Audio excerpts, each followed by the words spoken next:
যদি আপনার মনে হয় যে দেয়ালে পিঠ ঠেকে গেছে, কেউ কিছু করতে পারছে না আপনার জন্য, আপনি পরিপূর্ণ ইয়াকিনের সাথে, দৃঢ় বিশ্বাসের সাথে এই 4টা আমল নিয়মিত করবেন।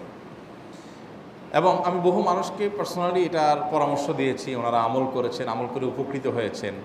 এরকম বহু মানুষ আছেন, বৃদ্ধ মানুষ, বাবা ক্যান্সারে আক্রান্ত হয়েছেন অনেক দেরিতে, আল্লাহ তাআলা অলৌকিকভাবে সাহায্য করেছেন।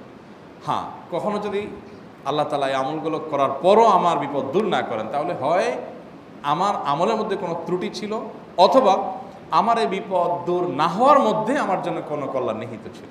আল্লাহ তাআলা আমার দোয়া কবুল করে যে উপকার হতো তার চাইতে বেটার কিছু হয়তো আমাকে দিবেন, এই ইয়াকিন একজন ইমানদারের থাকবে। সে 4টা আমলের 1 নম্বর হলো ইস্তেগফারের আমল। ইস্তেগফার, আপনি ফেসে গেছেন কোনো জায়গায়, কোনো উপায় পাচ্ছেন না, আপনি ইস্তেগফার করতে থাকেন। আস্তাগফিরুল্লাহ ওয়া আতুবু ইলাইহি, আস্তাগফিরুল্লাহ ওয়া আতুবু ইলাইহি, আস্তাগফিরুল্লাহ ওয়া আতুবু ইলাইহি, আস্তাগফিরুল্লাহ,